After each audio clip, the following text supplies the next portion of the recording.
You know, there's talk at one point about splitting the season up, but Seth didn't want to do that. And I think he was right to not do that.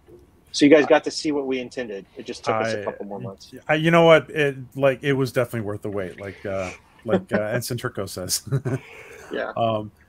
By the way, Pedro asked Brandon and Brandon, are you okay for another 10 minutes? I'm good for you guys. I can do another 15, 20. Let me Okay. know. Um, uh, he asks about a scene inside the comet from the last episode. Um, Oh, the Melmaris asteroid scene I'm struggling to with remember what Lucella. he's. He's talking about the scene with Oh, Lucella and yeah. the Comalids and the Melmaris asteroid. Oh, okay. Yes, Oh, yeah, Pedro. yeah. That was a that was a that was an undertaking. I can probably share with you guys the original concept art that I did that inspired the look of it. Let me send it to my Yeah, the phone. creatures that lived under the ice, right? Yeah, the Uh, Comalids. They were really cool. Barnstorm did an amazing job bringing those to life, and it was definitely a. Again, every vendor we had on the show has done nothing but just excelled in creating these just absolutely beautiful. It's going to think about it. That's a one-off scene, right? By all intents and purposes, that should have mhm. been just put together quickly and thrown away, never to be seen again, right? It would Yeah. have been like, oh, this is the weakest looking scene. But Seth really pushed to make everything look as good as it possibly can. And so this concept art, just I've got dates on these things. So this set was designed as a pitch on 2/17/2021. So here you go. This was the original bit of concept art that I had built. Is it sharing? Can't tell if it's sharing. Yeah. Yeah, that's the original piece of concept art that was built to inspire the look. Wow. It went back and forth with. You did this, Brandon? Yeah, I did this one. This one's Wow. done by me That's personally. beautiful. So this is Kelly and Lucella talking, but this is the going back and forth with Andre Bormanis, who's one of the writers and also kind of the science advisor. We really tried to pitch a way to build a spherical interior, that would actually work. What we ultimately found out is that a spherical interior doesn't sell the idea of a sphere. So we actually had to make it more of like a football shape to help sell the idea of the sphere. So there's the things you learn about visualizing things that help make things come to light. And look, I apologize if I'm very wordy on these things. As Chuck points out, I have taught visual effects before, so I'm very much about process. We're here to listen. So thank you, Brandon. I do have a question though. Considering, and this is kind of from a comment that we asked Eric the other night. Considering you guys have so many people under you, and the vastness of the VFX project, I mean, it sounds like there's a lot of there's a big management role for you and Brooke and Eric, and as far as managing all these people, right? Yes, and I would say that a lot of respect and like just due congratulations goes to Brooke for holding on to managing the budgets, to managing all the people, to Eric for managing a lot of the expectations, Adam internally, like all of us had our parts and we found ways to do it. There were the way we kind of broke it up to some degree is a lot of the really big, CG scenes are the ones I kind of parked on. And a lot of the things that were, like the entire sequence where we're at the Planetary Union Central building and it's the trial that Topa arrives. That was all Eric's baby, adding all those people in the crowds above. We parceled out. Brooke was really involved in the treasure room for the one little Indiana Jones section we had. So we all kind of found niches to stick in, and we all really worked with, we had got to be at least 1,000 people or more do visual effects on this season across, I think, 14 studios at the longest. And so it's always conversations. It's always, putting your trust in people on your vendor side. Tommy Tran at Fuse is kind of my go-to person for Orville, and Fuse kind of set the look of the show for season 3, and the other vendors kind of had to match it. And it's very much a dialogue. You know, sometimes it's them pitching stuff over the fence and me responding to it, and then sending it to Seth, and then Seth would respond to it. You know, there's a lot of managing. There's a lot of fun creative bits, and then there's, you know, like everything, we have moments when we stumble and we try to figure it out. And there's in those times, it's when Seth would come in and like just he'd reformulate stuff. You know, he'd make a comment like, "Well, what if you're overthinking it? What if we just do this?" And it would fall together. So it's like it's an interesting thing because it is really a village that takes, you know, what you need to build this world, and everything was involved. Like I would talk to Jeff, the DP, and he would do these cool little like pans off the bridge, you know, or Kassar would do a pan off the bridge, and then I would come in and carry that same pan into the CG shot because I'd be like, oh, that's kind of cool. I want to keep that going. So we would hold a lot of it. I'd say the one shot that is my favorite shot in the entire show that I begged Tom not to put in the teasers was the shot in 308. You can guess, yeah. Oh, in 308. Okay. I was gonna say my guess was the ship coming out of Quantum Drive and then like going past you and then going towards the planet. Yep, that's the one. That's the one. That was amazing, Brandon. We have not seen that anywhere. So that was a John Kassar pitch on set, and a Seth and John Kassar saying, "Okay, Brandon, go to Gary Tischel and figure out what you want to do to make that work." So Gary Tischel is one of our camera operators. So I'm sitting there going like, "Oh my God, how am I going to make this shot?" And so I'm just like, "Okay, well, I know I've got this much latitude on the ship. Like I can, I bet I have that shot like somewhere." When people are like, when the fans are talking about a single shot in an episode, like, you know, you've gone to the next level. Oh, I mean, it was like, I'm glad that it's like when I say the shot, everybody sees it, because that was like, it was, you had to transition from the live action actors to digital doubles of the actors while holding a smooth move and pulling out. And then Seth wanted to make the shot longer. So you're just like, oh my God, what am I doing? I think it's 6, right? Or is it 8? I can't remember what episode it's in. They're all. I thought it was earlier than 8, but you should might have been better 6. than me. You know what? It's all one episode to me at this point. I'm sure. Actually, yeah. I can look for it. Actually, I think it's. You think it's 8? I thought it was with Havina. I thought it was when Havina's standing there, and they're arriving right before the Planetary Union shows up, and she's she's standing there with everyone on the set. I could be wrong. Midnight Blue. That was the beginning episode. That was Midnight Blue. Okay, cool. All right, I'm going to show you guys what it actually looked like on set. Wow. See if I can find it, so you can see what we shot. Nope, it's got to be an Act 5. And guys, let me just say that we can't ask Brandon. I see the questions, but we can't ask Brandon when it will be announced. If it'll be announced at D23. I literally have no idea. I'm going to give you a complete answer to that. I have no clue. I'm not in those conversations. I'm not involved in those conversations. I'm a passive bystander on that. But that was a heck of a shot to build. The other one is when they're standing in Domino and they've just wiped out that Keelan fleet over Zalea, and we pull out of the ship and we just keep going, and you're going through all that wreckage just to hold the entire planet. Mentally compare that shot to the other famous bridge shot from the original The Cage, where it's showing Pike and it pulls back and it shows the Enterprise and whatnot. That's VFX have come a long, long way. Yeah, it's I still like. Look, I'll be honest.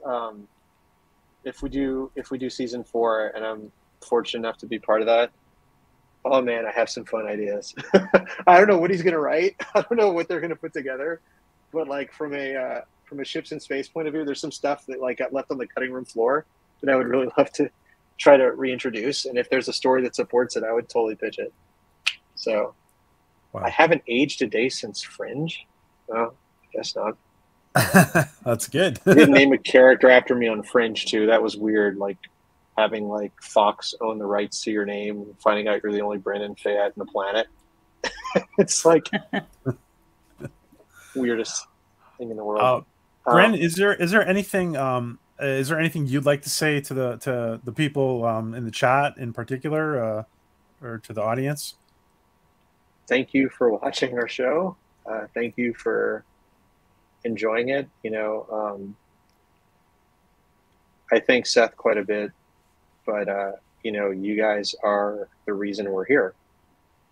We wouldn't have an actual third season, much less a second season, if it wasn't for people watching it. And this went from a show that was on no one's radar, that a lot of people did not like in the first season, to what it is now. And that is really kind of spectacular, that this wonderful group of people, I mean, I'd like to think that a lot of the crew on the Orville, from myself to Tom to Seth to a lot of the people that have worked on the show, we tried to treat the fandom a little differently than I think what happens with Star Trek and Star Wars and all that, where we really, really respect you guys. And we know that, look, everybody's opinion is important. And we're never going to always succeed at what we're trying to do.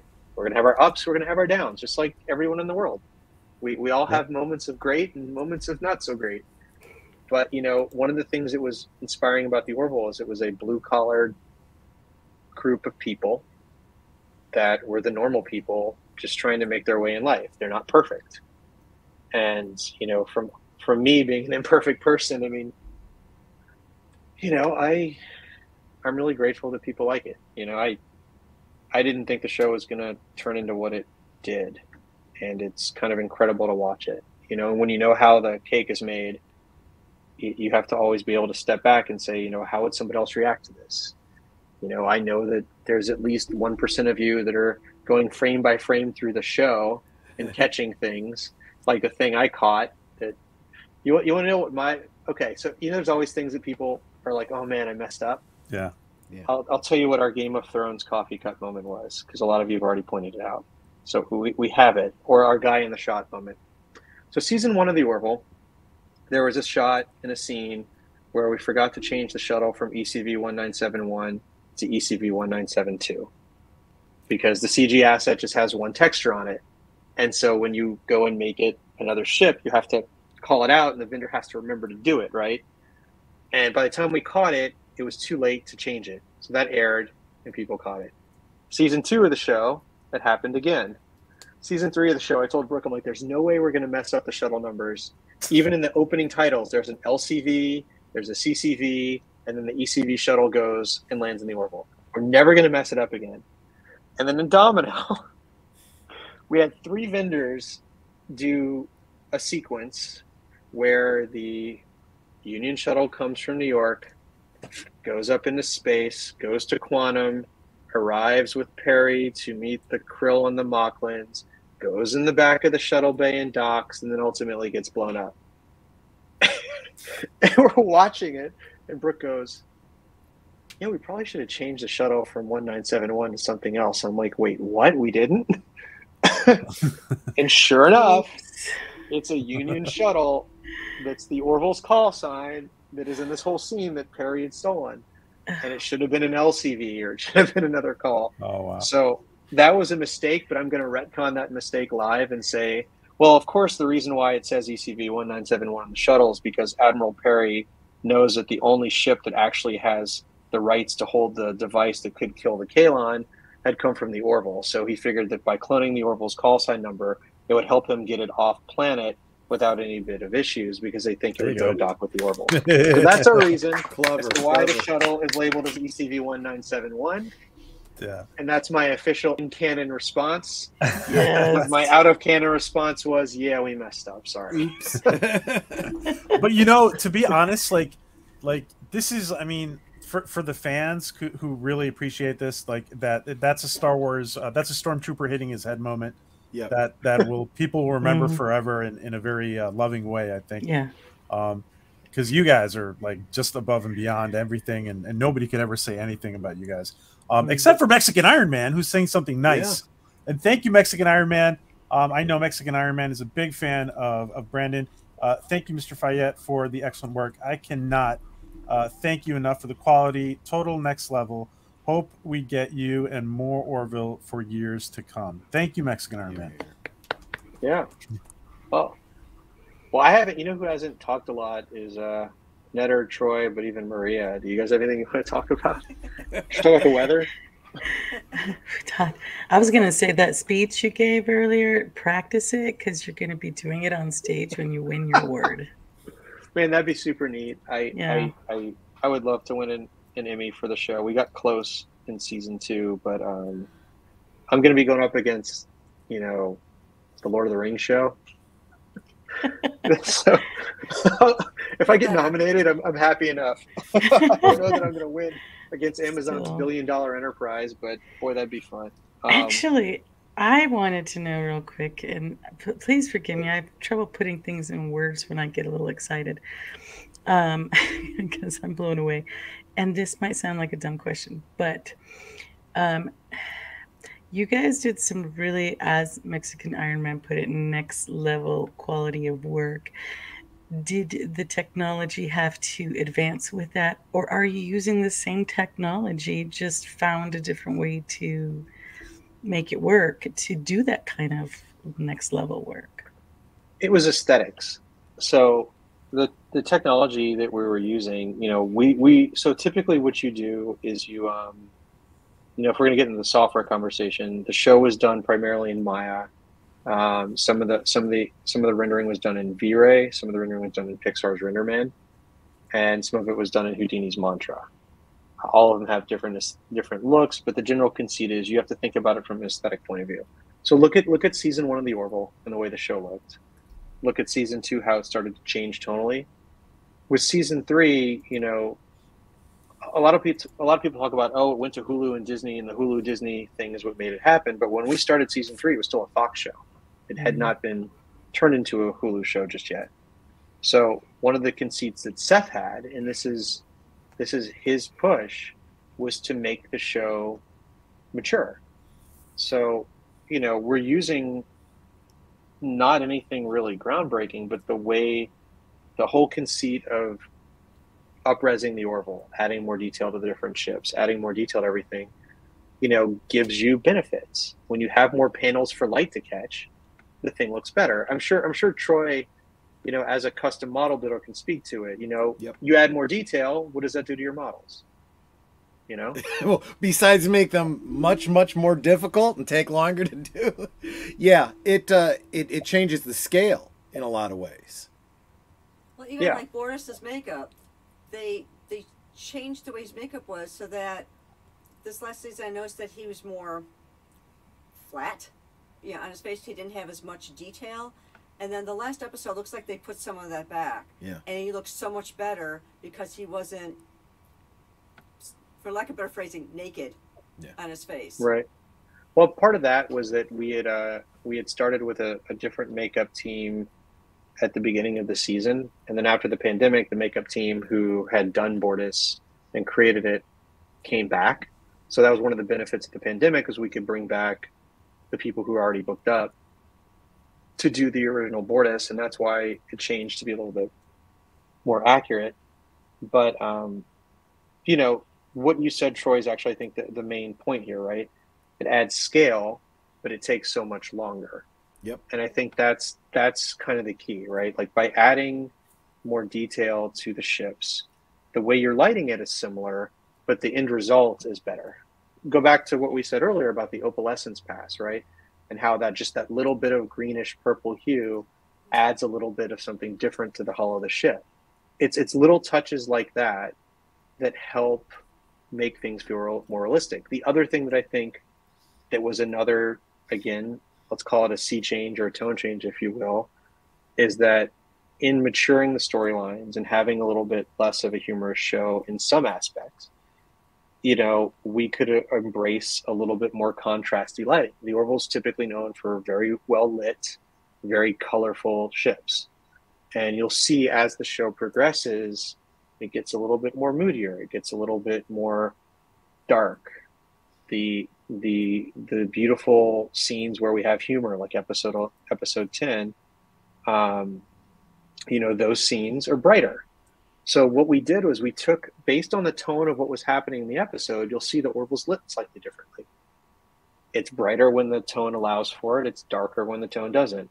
And I think that is, you know, that idea of having a little bit of a subtle visual cue change is enough to help people go into, you know, the mindset of what that scene's trying to say. And I think we really, really noticed it in episode 6. You know, when Gordon goes back in time, the space battle at the beginning is when, you know, I was pitching to Seth, let me try something gritty and moody for the show, a little more silhouette, a little less lit. And, you know, Seth really responded to that. And he helped me tune it in a way that looked really, really nice with the kind of the golden highlights with the kind of greenish shadows. And that helped bring together this look of just what became kind of the tone shift for the show. And so that parallel, just as a conceit, and again, this is something I think that is a historical, I don't know if it's a side effect or a historical part of the Orville, but if you watch the first 4 episodes of the first season, the show is a little bit more humorous, right? It's not kind of what the show matured into. But then for me personally, and this is just my opinion, the episode where Isaac and Penny and the kids get marooned and they have to survive is the first tonal shift of the show. And that's when the whole storytelling suddenly changed in a really different way. And that gave rise to the second season. And you'll notice that the second season, around Identity Part 1, had another tonal shift. It started to change. And that played through all the way until the finale. If you look at the first scene, the very first scene of season 3, you know, the one that fans were saying the effects were really terrible on, which I'll take that hit. Again, I take all the hits. Give me all the bad ones too. We had the season 3 ships in place, but it was supposed to be a flashback to the season 2 look because it was Marcus's nightmare. So we lit the scene like we had lit the ships in season 2. Now, in hindsight, if we would have had the time, I probably would have gone back and just said, you know what, I'm just going to light it the way we did with season 3 from the beginning and not go as lit because the panels and the ships don't look as good. The explosions look too yellow. But that was also one of the first few scenes we were building because the conceit I had was, well, let's show a season 2 look. And then when Marcus wakes up from the nightmare, we will be in the season 3 look when we show the space station for the first time, just to show the contrast between a past thought and a new thought. I don't think that played out all the way. When that first teaser came out, I remember reading on Trek Movie and a couple other places, people were like, oh, this looks terrible. And I'm like, oh, okay, well, mess that one up. let me can I just say, Brandon, 1 second. Yeah, what VFX were criticized in season 3? Because I don't know. I haven't heard any criticisms of. There was a couple. Like I read a lot of the sites, and you know, I don't ever take anything personally, but I do take it in and just kind of, you know, feel it. But like, you know, here, I'll show you. It's just better just to kind of talk to it. Look, again, I like to be honest about everything. Yeah. When it comes to these things, because I feel like it's more interesting to me if I was a fan of something, if people actually spoke about it. But when we started the first episode, this whole let me just take 1 second, Brandon. Sorry, Balaz, thank you so much. Thank you so much for the super sticker of the good vibes. Sending good vibes to Brandon. Thank you so much, Balaz. So you get into this scene. I don't know if it's sharing or not. So this is the opening of season 3, right? And this is directly designed to look like season 2.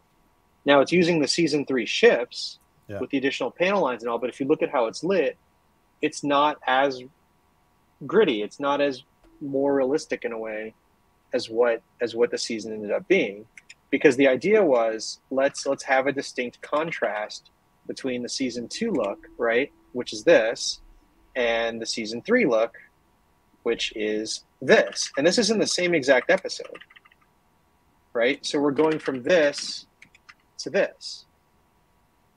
And so it was an intentional choice on my part as a visual effects supervisor to play that out, and Seth went along for it. And in hindsight, I would have probably just made it all look like this. I think. But I actually understand your reasoning too, because like you're also working on a very subtle level of human psychology, and it makes sense, your decision, in my opinion. Right, but I think the downside of it was, and this is the thing I really think I need to, as I grow as an artist, as I grow as someone who's doing stuff, I need to be able to separate and say, okay, well, yes, I get aesthetically that this was supposed to be a callback to season 2, but it probably would have been a better pitch to just abandon that and just go all in on it and let the story do it, because the assets don't look as good in that style of lighting. Like, I did a disservice to the look of the actual assets. So that was kind of, that was kind of one of those things where, like, if there was a moment in the 3rd season that I wish I could have gone back and fixed, it would have been that one. I beat myself up over that, and, like, Seth is really if I may interrupt you, Brandon, 1 second. Like, as I'm a psychologist, and I, as far as human perception goes, I actually think you're not wrong in making that decision. I actually think that you're spot on, and only like some people in your field are going to be able to pick it out. But I think that the regular viewer is going to be, because I think psychologically, going back, my experience, I think you affected my experience by making that decision. Yeah, like, I mean, and I appreciate that, but, like, I guess I look at it. You have to look at it from. This is I think where because everything's about perception, right? So I mean, if you're affecting the person's perception in the way that they feel they're in season 2, I mean, right. I mean, look, it looks great. Like, it looks good.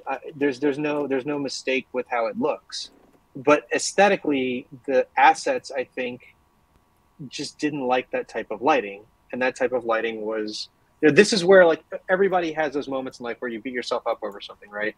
I really pushed for something here, and then it just didn't sit the way I wanted. And I know Seth was really sweet about it and was really understanding, but I also think that he probably felt the same, even though he'll never say that to me. But yeah, I mean, it was a nightmare, so it was supposed to be different and not like it had been before. So I expected to look different and feel different because it was a nightmare. So I thought it was great. Yeah, no, I mean, and I appreciate that, but it's like there are there's always you build stuff, like, for those of us who have created things, which is all of us have created everything from a sandwich to an apple, right, that you cut and eat. We all have experienced creating things in the world. That is the beautiful thing about human nature, is that we are all creators, big and small. And so as someone who, like, built that sequence, and directed the previs to look that way, I look back on it in hindsight and go, man, I should have just done it like the rest of the episode. And that's kind of, out of all the sequences in season 3, that's the one where I'm like, oh man, I want to redo everything exactly the same, but just move the lights 15 degrees off axis and I'd be happy. Okay. But it's still great. People still love it. It's just, if I was to pick a scene that I wish I could have taken another stab at, that would have been the one. Thank you for, by the way, I don't think anybody has ever been this upfront with their viewers. Like, people like you and Tom do this. Yes. And I want to thank you, Brandon. Brandon, can you hang out for just 5 more minutes? Yeah. So we can say goodbye to you properly. And I just want to say goodbye to Maria. She needs to step out. Oh yeah, that's my cue. I'm like, who's Maria? No, just kidding. Yeah, I do. I actually have to go be a Zen priest now for about. It was such a pleasure to meet you and get all this information. It's so fun, and to I want to tell everybody to make sure to follow him to get more information, because you do post some very valuable stuff for us. So thank you for that. And to make sure you guys keep streaming and watching and hashtagging. Well, thank you for jumping on this. I'm sorry I talked for a long time. No, it's good, because you just helped me prove the point that I can be quiet, PJ, and I am not Telly talks a lot. It takes Brandon to come on.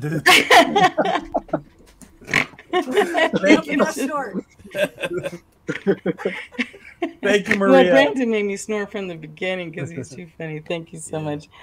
But hopefully we'll catch up again soon with a new project, which would be the season 4. So Thank you. PJ, thank you for having me on here. Good luck with your teaching. Thank you. Yeah. Thank you, Maria. And Maria, you guys know, of course, that Maria is a Zen priestess, and she has to go be a Zen priest for a while. Thank you, Maria. All right. Thanks, guys. See you guys later.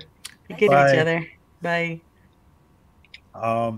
And I just wanted to say wrap up things properly, Brandon. And also, I wanted to ask you before we wrap up. I thought you may have had some things next to you that you might have wanted to show. I don't know if you intended to show anything. No, I'm not going to show anything. Those things don't exist. Oh, they don't exist. Okay, gotcha. Okay, so Netter, did you have any final question for Brandon? My thought is, I know we're going to probably rewatch all 3 seasons, and I know I'm going to be looking at it a little bit differently just because of the way you describe things. I'm going to be looking for those things going, oh yeah, there's that. Yeah. I mean, because that insight makes you see things differently, and so now I'm going to be looking for that. So yeah, thank you for all the descriptions and telling us all the ins and outs of how things were working on this. It's so incredible to hear, and it's like, I'm fascinated by this stuff. I can't do it, but I love hearing about it and loving knowing how all that works. Oh, I feel like anybody can do it. It's just time, and it's like piloting, right? You have to put your hours in. I feel like, thank you, but also don't sell yourself short. I'm sure you have your own unique things that make you who you are, and I feel like everybody, one of the most amazing things in the world to me, this stupid story, when I was working at Bad Robot, I went to a Star Trek convention in Vegas, and that was back before the whole Star Trek experience had just closed down and Quark Spar was gone and all that. And there was this one guy who always cosplayed as Sarek, and he was this really lovely guy. He was from Vegas, and he came out and was always in character, and it had blown my mind because this guy felt like I was speaking to a real Vulcan, and it was the coolest thing in the world. And I was like, there's no way I could ever do that. Like, I just don't have that kind of skill to stay in character and not to lose it, and to me, it's like, I really do believe, and maybe it's just the way I was raised, I don't know, but I believe that everybody's capable of doing something awesome, and something awesome doesn't have to be something that everybody sees. I think we all have just phenomenal amounts of talent as people in the world. And my wife's a phenomenal writer, and I could never do what she does. And I just love that, one of the things that... What kind of writer, awesome, Brandon? Well, she has a wine blog where she writes for millennials and people for like 90-point wines for like $20. I could pitch her here, but I don't know if please do. Her website's it's thirstqueen.com, THURST Queen, and she writes this wine blog, and she also has been working on trying to get some screenplays into some competitions to try to get into the industry to be a writer. THURST, not I. THUR. Yeah, I don't. That's her, but like thirsty. But she's great, and it's like I always tell her she has moments of being down, and she shouldn't. Like, she's phenomenal at everything she does, and So when you say you can't do it, I disagree. I feel like you could do it. I could put you on a computer. I could get you in front of some shots. We could make a visual effect shot together, and we could make it rendered. You can see it. I guarantee you. If you want to do it, I mean, it's like that whole everybody can draw. Like, we're gonna Bob Ross this thing. We're gonna have a happy little Kalon, and we're just gonna make it happen. Because that's where it lives. Because that's where it lives. Yeah, exactly. And here's a happy little Kalon. He's aiming at that Union cruiser. He's pretty bad, but we can beat the devil out of him. And just get him. Oh, I love that. But thank you for your encouragement. I appreciate that. Yeah, I mean, look, I'm going to check out your YouTube channel. I briefly checked it out when we were in the room, and I saw something about makeup tutorials and some other things. So it's like I do a little bit of everything. Yeah, but that's she's getting into a little 3D printing, so that's right up your alley too. You're in my world. That's we're in that replicator world. Oh wait, what do we got? Oh, the dragon. Yeah, look at that. That is awesome. Wow. And that was that's PLA. Hold on, yeah, that's very. Hold on a sec. She'll hold that up to the camera. That's amazing. Okay, so here's what we're gonna say. Forget Orville. Look at this. You see this? That is a dragon that she made that she's physically holding. It's probably the only one of its kind. On that. Look at that thing. Yeah. Yeah, it's a 3D print, and you can actually put a incense in the top so that it. So the smoke's coming out. What? Yeah. Yeah. Oh, that is awesome. Come on. See? We're at that point, so you can't say you can't do it. You just made a 3D printed dragon that has incense. It's like a dragon +1. Thank you. You're already winning. I've never made the most functional thing I made was like there was this one like Bad Robot thing where we had a holiday gift and I 3D printed like chocolate molds with the Bad Robot that we poured chocolate into like little coins and gave to people. But that's kind of the coolest thing in the world. Is like functional prints. There's a whole Reddit, our functional prints, which is like one of my favorite places to go. But see, you made an incense burning dragon. Yeah, go ahead. Well, I didn't create the program to make it. I just printed it. So I don't know the stuff behind it to be able to create those files, but I did 3D print it. Well, that's the first step. And then you can download Blender or, what was that? Pixelogic had a free version of something that was like ZBrush.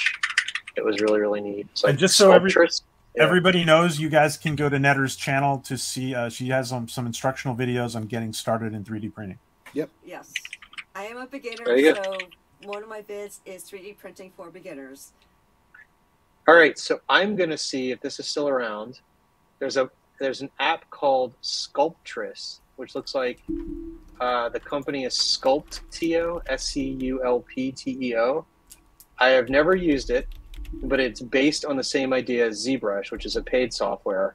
It's free, but what it lets you do is it lets you virtually model in 3D clay.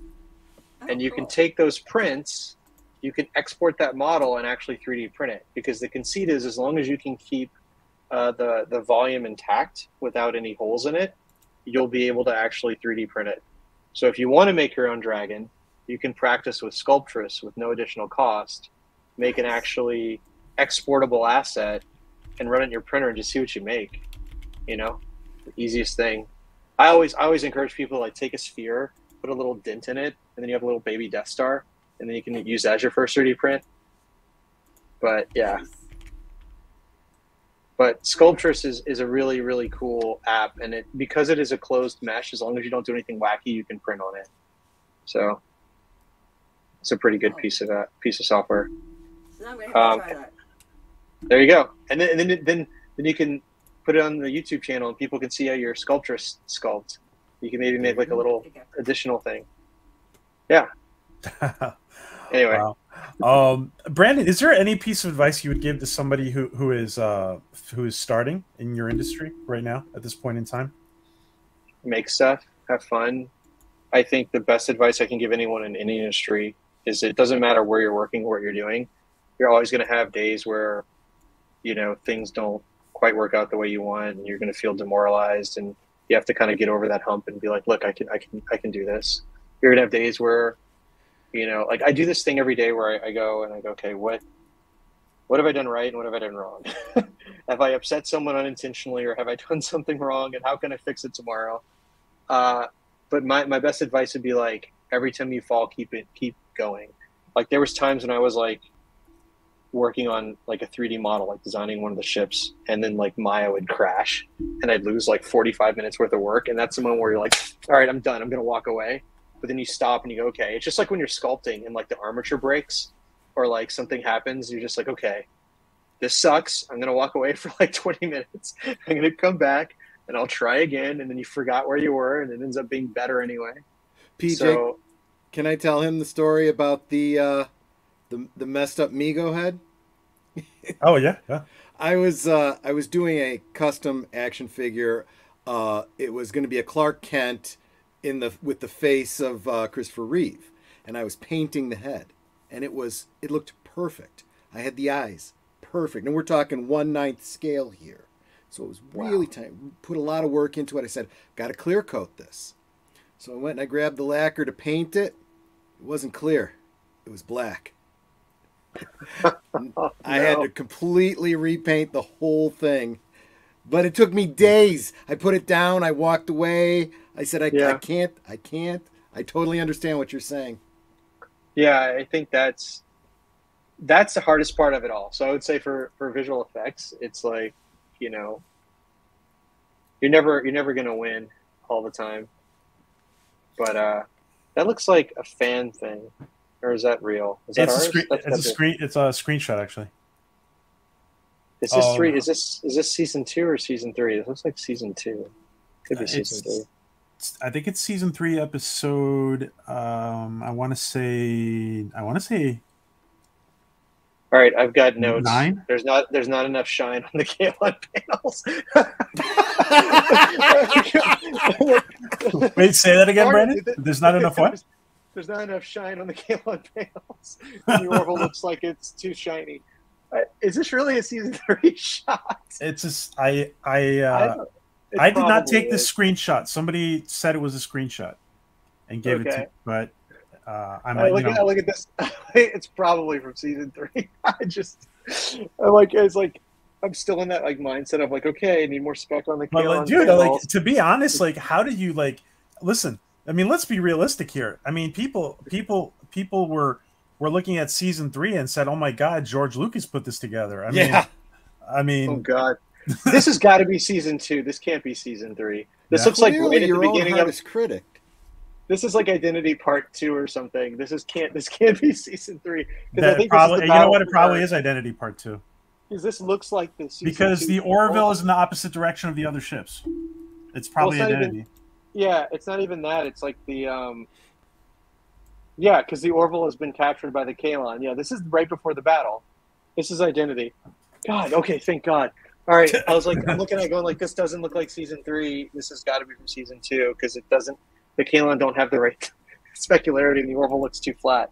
Yeah, sorry about that. My own harshest critic. No, you're fine. And then the Leviathans are missing the underlighting, and the moon looks like it needs more fill light, and the Earth is too shiny in the background, and the Kalon quantum rings are missing the white cores, and there's 2 suns, and there should be only 1 sun because the Orville's getting lit from the top right. You want to hear how I do notes in a shot? This is how I do notes in a shot. Okay.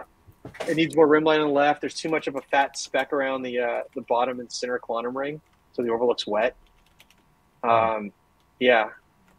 Wow. Well, that aired. Sorry. That's the season 2 look. Yeah. By the way, you guys are gonna blow away Game of Thrones. I don't think anything. I really Lord of the Rings. I mean, look, I'm excited for the Willow show. Lord of the Rings. Sorry. Guys. I really want to see the Willow show. Let's see Willow Offgood come back, and maybe there'll be a callback to Mad Mardigan or something. I don't know. I like Willow. The Willow show looks interesting. Yeah, Willow's a great movie. I look forward to that. And Brandon, we're having a great time with you, but I feel bad taking up so much of your time. How are any last comments, Netter, Troy? Nope.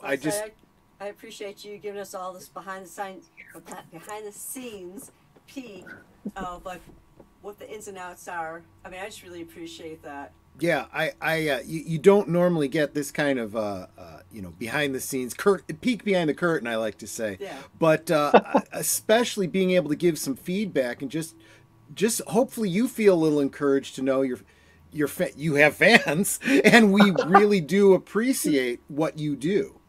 I just started following you on Twitter. Yeah, me too. Oh, geez. Well, I'm just one person. There are so many people in the visual effects of the Orville. So sometimes I feel like when I say I should be saying we. So I apologize to all those people where I said that. It's just, you get into it and you're like, oh, I was thinking of this scene, but it's like, but they all did it.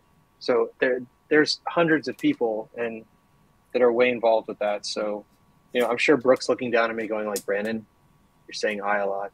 But I have to say Brooke Noska is like, she's the saving grace of so much of the show. I mean, there's a lot of saving graces, but she was just, man, she had a lot on her plate. Anyway, and then so do we all. I had fun moving ships around. She bought this before the pandemic happened when we were going to be in the office. She bought a bunch of like tiny like micro machine size spaceships from a whole bunch of different shows, because half the time when I'm explaining stuff, I'm like moving things around. So she gave me a bunch of props that we ended up never using. So it'd be like, wait here, I'll just do it. Why not, right? Okay. So, all right. So the Union Shuttle, this is the Eagle Moss one, and then the Pterodon is just not right scale, but we'll just play with it. Right. So we got to have a shot where, you know, the Union Shuttle is kind of flying with the Pterodons, and then they break away, and then the Union Shuttle kind of flies at Lens, and it's just like, so I'll just be like, okay, so the shuttle's going to go, the fighter's going to go like this, we're going to fly this way, and then we're going to have the shuttle break off, so we have to have it in formation, so it's going to be a lot of this kind of thing. And so I think if we're going to shoot it, we should probably have a high wide looking down, and then that translates into like, you know, making an actual shot. So like, for example, let's see, what can I do that's not, but yeah, I mean, typically what will happen is we'll have a script, and the script will say, you know, this shot is going to come together, and the story, you know, I try to figure out what the story is. So typically the way I break down a scene for visual effects is the same way you'd break it down for filming. You want to define the action. So most of the time when you're filming, you find the wide shot, right? Like the shot that describes what's happening. You know, ship A, again, back to the whole like micro machine thing. Here's my AirPod case, and here's a COVID mask strap. Ship A is here, and ship B is coming to approach it, right? So that's our action. That's our wide shot. This is what we're doing. So how do we frame that? Well, there's, you know, different things like the line of action, which is kind of like a Hollywood term for like, you don't want to confuse people on what's screen left versus what's screen right. So you have to kind of define those bits. I really did pick the largest asset in the world to try to bring in. But anyway, you know, so building a scene is really about finding what the actual narrative is. So in our little made up scene, for example, our little Krill Marauder is going to take a stab at taking out a Kalon cruiser. So we're not going to do anything more than a simple shot, which is we're on the I think what we'll do is we'll have a shot that's the Kalon cruiser filling the frame, and we'll push in slowly on it, you know, like you're revealing, you know, dun dun dun dun, and then we will have the Krill Marauder just kind of swoop in and go on approach, and that'll be the shot we design. So again, I apologize because this asset is still loading because it's probably about 30 million polygons, and you can understand that there's a lot of patience involved with visual effects because it is a little bit like watching digital paint dry. So if it doesn't load in a little bit, then we'll try it with a different chip. But okay, you know, well, this is thank you for doing this with everybody, yeah. Brendan. Oh sure. And then not only people are going to catch the replay are going to be they're going to be totally wowed by this. Yep. Well, you know, let me ask? Yeah. Let me ask you this. Chuck asks, "Is there anything that you wish we would have asked you today that hasn't been asked?" Says Chuck. No, not really. I'm hoping that this live stream doesn't come back and bite me in the butt for doing something I wasn't supposed to do. No, I don't think so. It can never do that. And if it does, we'll take it down.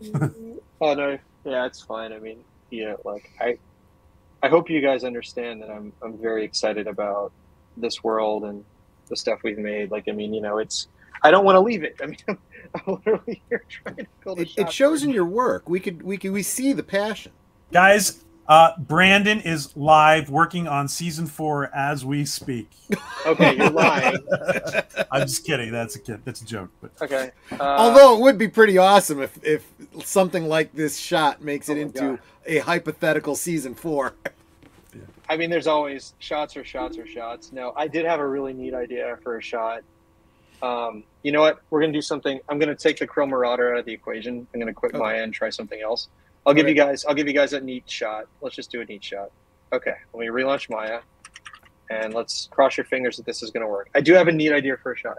This one's easier to pull off in the time I have, and it's kind of cool. And we haven't done it yet in the Orville, but I'll just build it real quick and we'll see how it goes. It only involves one ship, so it'll be easier to bite off. Because you know, let's see if it goes. 30 lucky people are loving this. Yeah. Yes. Alrighty, let me see if I can pull this asset. Please share the guy. Share. Let everybody know what Brandon is up to. Here we go. Let's see. Assets, ship. And if you haven't already, hit that thumbs up. All right, here we go. You can still share out the stream, people, because people can watch it not live too. Like and subscribe. Yeah, exactly. Oh God! After this, I'm going to be. I don't know. Let me just say that the new shuttles this year, I think. I mean, I like the old ones, but these look amazing. These are just. Seth wanted something a little bit more ready for action, I think. Yeah. So, sorry, it's still loading this asset, so we'll see. Brandon, can I ask you a canon question? Sure. What is the canon? Is it about power? With regards to the shuttles having cloaking devices and the Orville not? Is that about power? Or is it a power issue in canon or? That is a very good question for Seth MacFarlane and Andre Bormanis. I do not know that answer, unfortunately, and I would not predispose to say anything that could be taken, sure. The way it is. Of course. But we may not be able to do this if it doesn't open. We'll see. I have to give up on this bit. So. Well, let me take a shot at a canon question that you probably can't answer, even if you do know the answer. But there is a distinct difference between Orville and another certain sci-fi show that went before it, in that although they have this quantum replication technology, they don't have something like a teleportation technology. Why is that? Other than I mean, in canon, I can imagine what the behind the scenes reason is. Well, I can give you an answer to the other show. So in Star Trek, it was originally scripted for them to take shuttlecraft down to the surface of the planet. But due to budget constraints in the 60s and the ability to even do that, they came up with a teleporter as a reason to actually solve having to do that. So if you think about it from that logic and see, the transporter came from the need to not be able to show the shuttle taxiing and landing. Sure. So that's actually historical. You can look it up. Sure. So with the Orville, we have the conceit to actually do that. And so that is why I think it's there. It's also a nice delineation to separate the two universes from each other. But if you actually look into if you look into old interviews on Star Trek, Roddenberry and company did actually want to see some form of shuttlecraft go down and do a landing, Sure. So, Brandon, it just occurred to me because these kind of things happen to me too. I mean, I'm sure your computer is totally different, but maybe if you turn off your camera, it might free up your computer. Good point. No, I'm marching up to about 40 gigabytes of RAM. Oh, okay. It's not that. It's just a really big asset. Let me just build something else. Let's see. Wow, 40 gigabytes. That'd be a great Escape from Tarkov game. It's the name of my new rock band.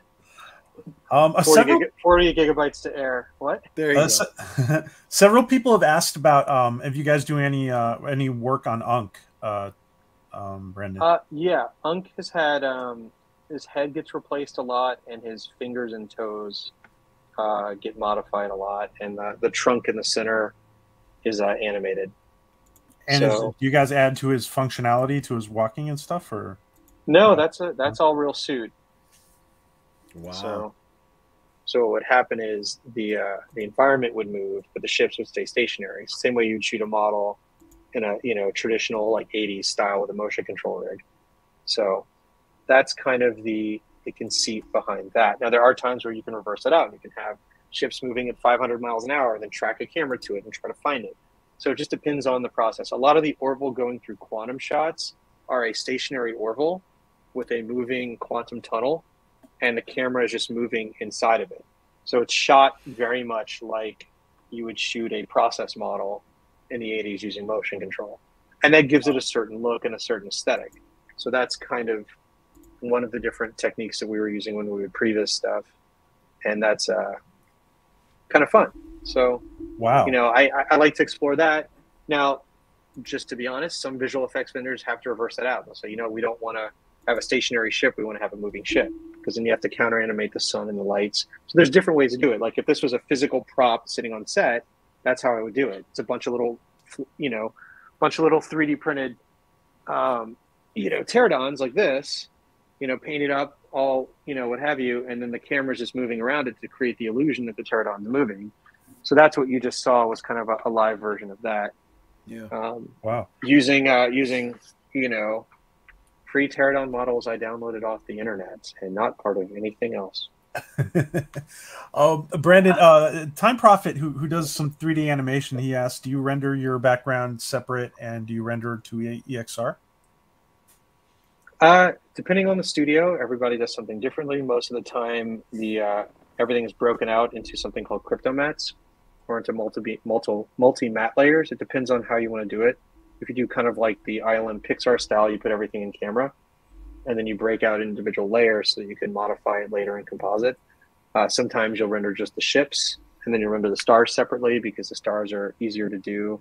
And you'll put a 3D camera into something like Nuke, and then retract camera animation in. It really just depends on what the shot needs, how you would break it out into multiple passes for final composite before it goes to render. In this particular instance, I didn't need to render anything, because I just animated it for you guys and didn't do anything else, like light it or, you know, put shaders on it. Brandon, I have to ask you this question. Are the actors in Hollywood now aware that, like, are many of them like scanning themselves for the future? Not that I'm aware of. You know, you have to be really, really cognizant about scan data. Mm-hmm. And, you know, that is someone's identity. So you have to protect that. That data cannot be shared. And, you know, it depends on the show. So, you know, I don't think anyone's scanning themselves for the future. It's like, who would hold that scan? Where would it stay? Things like that, you know? I just heard that some actors were starting to do that. That's why I asked. Oh, maybe. I mean, where would it go? I don't know. I mean, that's the question, right? Like, you don't really want access to people's scan data to be like publicly available for obvious reasons. So, because it's essentially the version of like a body cast or a live cast. So, you know, it's all dependent on things. Wow, Brandon, I don't know what to say. I think this has been just a real treat for everybody. Like everybody who's been here has, like, nobody's left. A couple people come in, but we're just like hanging on your every word. So sorry to bore you. No, not at all. Absolutely not. Somebody even said in the chat that they've never watched a show where the behind the scenes people are as beloved as the cast members. Yeah, I have to agree. Oh God. Well, I'm just a person. There are so many better people than I just think if you got fun moments, it's fun. I mean, like, you know, building telling stories is fun for me. So thank you guys for coming to my TED Talk. Your TED Talk, exactly. Yeah. So, will we ever see you step into will we ever see you do your own film? I don't know. A Brandon Fayette creation? It'd be fun to do one day. I think right now that's, you know, obviously not the process for where my path's at the moment. I mean, I'm waiting like you guys to see what's going to happen with the Orville, and that'll help define kind of where I go. But yeah, if there was a feature that I could do, I would love to take a stab at it. But right now I'm kind of, I don't know, just come January, I got to figure out what my next steps are going to be. So Orville season 4, hopefully. Oh, that would be cool. Hashtag really renew the Orville. Yeah. Guys, remember everybody. If this doesn't get you guys to renew the Orville and watch it a bunch of times, then I don't know what else I can do. Right. Tom, I know you're going to watch this stream, and I know you're going to call me, and you're going to be very angry, but please forgive me. I'm so sorry. Oh, something tells me like Tom is pretty much the same way, actually. Tom is I'm teasing right now, but Tom has so much passion for this.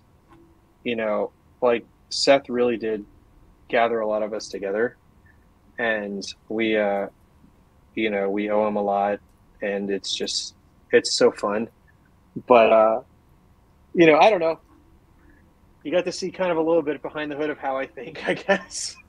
Yeah, For lack of better words. I was we were like, yeah, we did not expect to see that, and I think it's I think you know, thank you for it's the VFX department's way of reaching out to the fans like everybody else on the crew has done, and wow.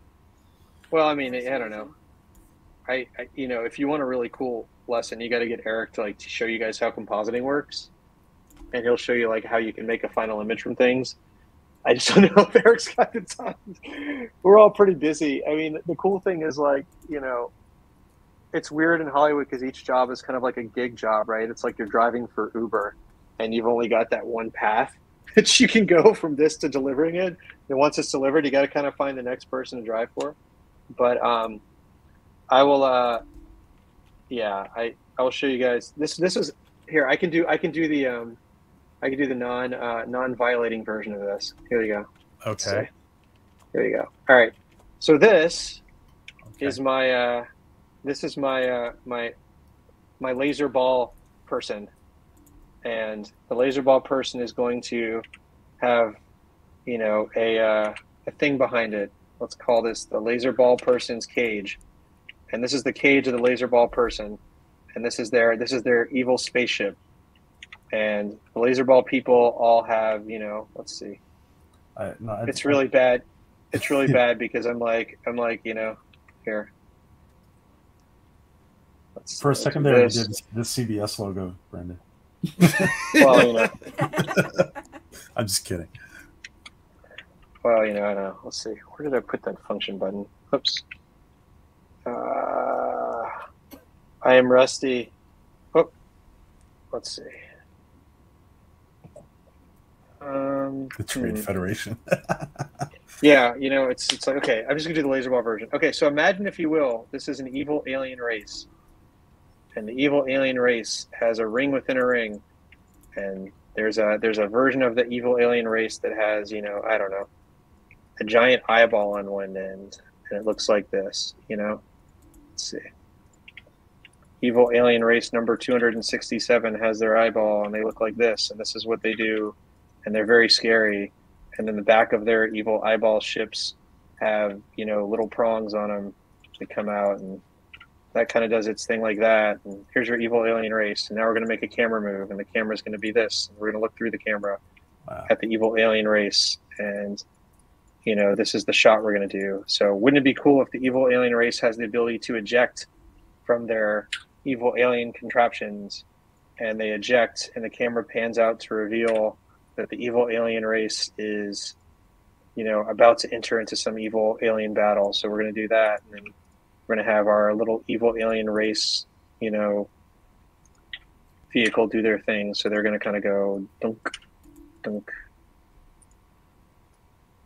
and there's your evil alien race shot, and then this thing kind of goes and does its thing. So we're going to go grab the front of this, and it's going to be that, and it's going to go to there, and that's going to be the alien race is kind of flying out of their position, and now you have your evil alien race doing their evil alien shot, and this would be that shot I was trying to do earlier, which is we pull out as the evil alien race ejects from their portion and flies away, and that's kind of our shot. And then just to make it easier to see what's happening, let's create another torus, and we'll just make the torus like this big, and then we'll make it a little bit smaller, and it's something like that, and now you can really see the evil alien race ejecting. So you get this shot where it's like, here they go, they eject, click, click, boom, then they fly away. And that's our shot of the, we'll call it the interceptor ejecting from the rear of the Kalon cruiser as it flies away. And then you would cut to like a reverse shot, which is, you know, coming around this way, and you would catch our evil alien race kind of do their thing. So we maybe do something like that. Let's see. So we do this kind of pan, and then we pull back with it and lose our evil alien race like that. And we would kind of tip down. pan up, pitch down. And you would have your evil alien race kind of do their thing. So the Kalen Interceptor is ejecting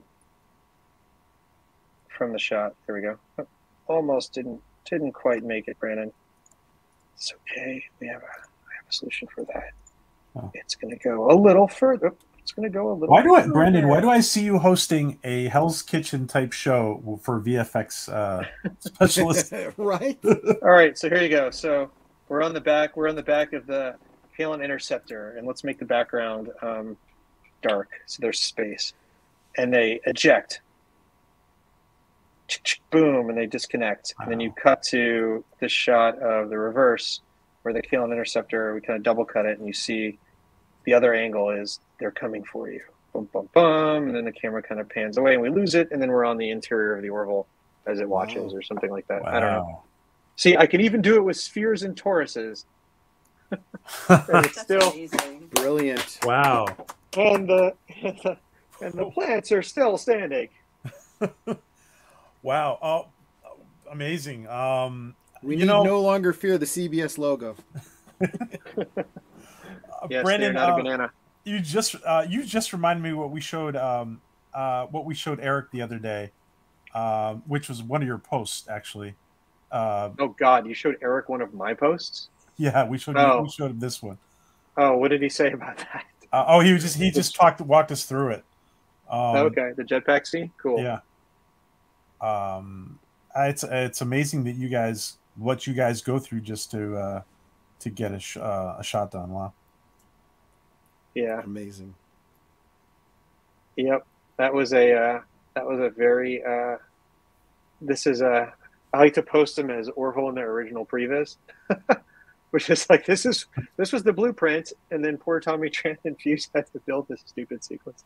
Yeah. Yeah, this is all it's what it is. Yep.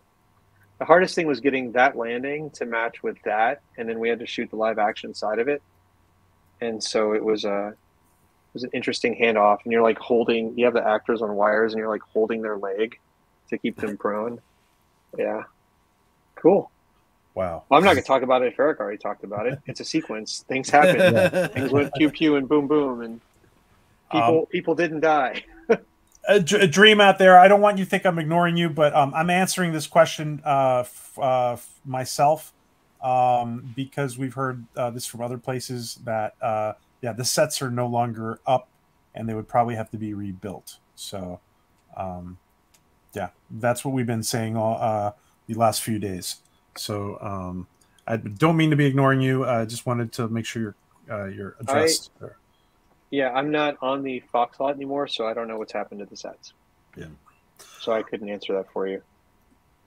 Wow, Brandon, I got to say, listen, you are always welcome back.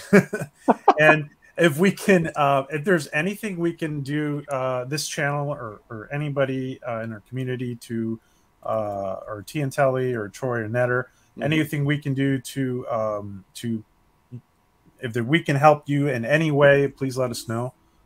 Oh, I just tell people to watch the show on Disney Plus, get us a 4th season, and I want to watch like a Troy and Netter show as like the person watching it, kind of like one of those Japanese game shows, and just watch him paint and be like, oh, I want that moment, because like I think that'd be pretty awesome, because my painting skills are like lacking. Like this was like the equivalent of me trying to paint what would be on the Union Fighter, and it's just laughable. It's like really, really bad.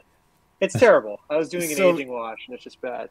So I'm working currently on a series of custom Star Wars holiday special action figures, and so I'm trying to paint B. Arthur's face. Oh, and wow. What I'm literally doing is a lot of painting. Okay, let's paint over that. That's too much smudge. And it's just back and forth, trying to get the eye right in, 3 3/4 inch scale. Yeah, that would not make for good viewing. No, but that would it'd be really interesting. You could like time lapse it, or you could have like, you got to get someone to just like, you got to host it like Bob Ross, I think we have to keep the Bob Ross theme going. Like, I'm not that mellow. Ask Netter. Son of a god! Damn! So this is the moment where I'm going to hit pause on the camera. Yeah. Wait, I didn't pause. What? You can see that this is where we put a little bit of paint around the eyelid. Yeah, it's really, really nice. See this eyelid right here? It reminds me of a land somewhere distant and far away, where pointy-eared people can lift things, and there are giant krakens underwater. It's a happy little land called Zalea. There you go. And if it's bad, you can beat the devil. You can beat the devil out of it, yeah. It's like hitting the brush. It's like, yeah, take that. It's like, oh my God. You're dying of inhalation of all of that chemical. I know, right? That documentary was hilarious and sad. But I don't know. I think, look, I was always a fan of stuff like this growing up. I'm really lucky to work on stuff like this. You know, similar to Seth's story, you know, he got to bring something to life based on properties he was interested in. You know, it's really, really fun. There are so many other shows out there that are phenomenal that I watch as a fan. And it's really cool to see how people can bring things to life and make, you know, stuff come from their mind. And I'm happy to be one of the people doing that. I would love to keep doing that. You know, what did you, Brandon? What did you most enjoy growing up as far as sci-fi? Sci-fi? Oh man, let's see. Probably movie-wise, Star Wars, Back to the Future, Indiana Jones, which is not sci-fi, but you can kind of say it's sci-fi after the travesty that was the fourth movie. Yep. Kingdom of the Crystal Skull. But yeah, I don't know. I love watching that. I love watching like all the old Buck Rogers kind of shows. Yeah. Star Trek. You know, I'd watch all Star Trek except Deep Space Nine. I could never really get into Deep Space Nine. So I apologize to all those people that are now ready to throw a dart in my head. Just Deep Space Nine never did it for me. Voyager was good. Enterprise was not really my thing. Love Next Generation. So, you know. By the way, do you think the think original Star Trek's cartoony? Do you think anything interesting might happen with Buck Rogers now that it's in public domain? I don't know. It's an interesting conceit, right? Like all these things going to public domain. I'm waiting for like Disney they're going to lose Mickey Mouse, like everything else. They've already lost the Steamboat Willie Mickey. But like, yeah, I don't know. I mean, it's public domain's an interesting place. There was this really awesome, like 80s animated feature called, I think it's like Unico and the Castle of Illusion, which like, is that what it's called? Castle of Illusion. It's like this whole puppet island of magic. That's what it is. And for so many years, I was like, I really want to take that and make like a new movie in that world. And I guess now, like, because it was done by the guy that did Astro Boy, and you know a lot of the Sanrio kind of design. And I would love to bring that to life, but I don't even know where that's at. I know they're doing a manga and recreating it, but like, it'd be really neat to take some of these like lesser known properties and bring them back to life again that are just kind of really cool. Absolutely. So I don't know. One day, if those rights come up and I could find a way to grab those rights, I would totally pitch a new thing in that world. That was creepy as hell. Or, you know, like see another He-Man movie. But I think the animated series kind of did it. But like if you went back to the really campy He-Man, you know, live action Dolph Lundgren world, that'd be kind of really funny to watch. Like He-Man versus Beastmaster. Let's put that together. Let's really just break everybody's minds. You know, you could have him be like, I'm He-Man. I am Dar. Just go at it. Throw some Krull in there. Let's just put all the weird 80s fantasies. Did you say Krull? Yeah, I said Krull. I don't know. But yes, how many more years until Star Wars is in the public domain? I don't know. Yeah. I think it's like 70, isn't it? So probably another 30 or 40. They keep extending it out every time the mouse wants to, you know, extend. I don't know. Out, I know that there's probably never going to be another Back to the Future set of movies. Hope not. Leave I it. think it's good the way it is, Yeah. But it's one of those things where everybody's ripe for remakes. Like I watched Prey the other day that Trachtenberg did. He worked on Super 8 with us, and Prey was actually pretty entertaining. So, you know, it was an interesting conceit in that universe, but I enjoyed it. Yeah, I enjoyed was all about it. You know, I don't know. See if Orville does season 4, and then we can all jump on this chat again, and we can talk about that one. Yeah, and I can tell you the other shots that I wish I would have changed. On this channel, we only say when Orville does season 4. When? Yeah, when. Fair enough. When? I'm all about it. Yeah, I don't know. I hope people watch it. I hope we get whatever metric we need as a TV show to trigger, you know, the reactivation of the show, and I hope I have the luck to be part of it. You know, it's all dependent upon chance. I mean, Family Guy came back, Star Trek came back, so it's just a matter of like seeing where it all goes. Absolutely. I don't know. What do you want to talk about on your end? You guys good? I think I'm at that point where I'm probably going to become a pumpkin. Yeah. Speaking of which, you want me to really wreck your minds. If you watch the space station arachnid scene, this is going to ruin everything. And you look at the the little pods that open up that inject the microbes that turn you into an arachnid. Yeah. Those are just the pumpkins you give kids that you put candy in for Halloween. And the sides of the wall are Christmas ornaments that were painted to look like the little bulbous growths. Oh wow! Oh neat. Yeah. So see, anyone can do sci-fi stuff. It's just about how you put it together. Exactly. You know, I got a little throwback to the Titan AE movie, the bad guy ship from the Titan AE movie with that spaceship with the arachnid space station. Like, that's interesting. I think when I was designing it, I was in like the mindset of like, I don't want it to look like Nero's ship from JJ's Star Trek, but I like that conceit of how the Narada had those long spines. And it's like, how do you make a ship that kind of has like a spiny architecture, but still feel kind of like that conceit, you know? Because I like the idea of like, it's delicate, but somehow deadly. But that was a one-off thing. I mean, we only really had it in 2 shots. You only see it in the view screen, or and see it kind of turn towards lens. Yeah, so, we're obsessive. Well, no, I mean it's cool. It was funny. I designed that one way back in season 2. So, you know.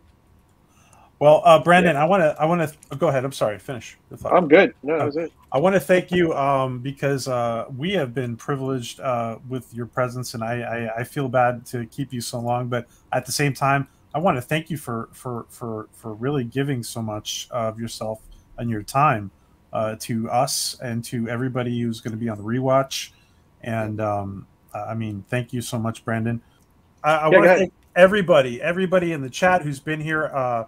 Netter, Troy, Maria, and of course Brandon Fayette, who hopefully this is your home, Brandon. If you ever want to come back, you are always welcome back. When you come back, you are always welcome back. And I do want to just to maintain a tone for everybody, guys. Season 4 is happening at some point. We in the sense that we need to project that. If we don't project that, guys, we won't get it. So the fans, the audience, everybody in your households, we need to project and show up until we get that green light from Hulu, Disney Plus. So keep the faith. Absolutely. It's happening because we said so. The fans said so. Absolutely. Thank you again, Brandon. Again, you are always welcome back. I want to thank Jessica, Danielle, Medallion, yes, Morville Medallion, Celine, Nate, Galinda, Phi, good to see you, Phi, TJ, author, science fiction author TJ in the chat, Chuck Marble, thank you, Chuck, John DeMarco, JPR, PH1, Daniel Hall, everybody, Tokyo Trucker. There's so many people been in and out of here. Dan Crane, Galinda, I want to just go back. Age Boomer, good to see you, Age Boomer. Make sure everybody, I get everybody as far back as I can go. Papa Delta Yankee, Joe Lau, good to see you. Who else we got here? Daniel Hall. I'm repeating a few, but I just want to make sure we get everybody in here. Louis Sparrow. Celine, by the way, thank you for joining the membership. Dreamer out there, I hope you kind of got an answer from that question. Time Prophet, and everybody else who has been in here. Just scrolling back as far as this will let me, and looks like I got everybody who is in here right now, at least who's not lurking. Jack O'Neill, guys, don't forget, we want Stargate. We got to use that hashtag too. Renew the Orville. We want Stargate. All right. On that note, General Podolsky, good to see you, Pedro. On that note, guys, thank you again, Brandon, Troy, and Maria. Thanks for having me. Good night, guys. Good morning, good night, wherever you are.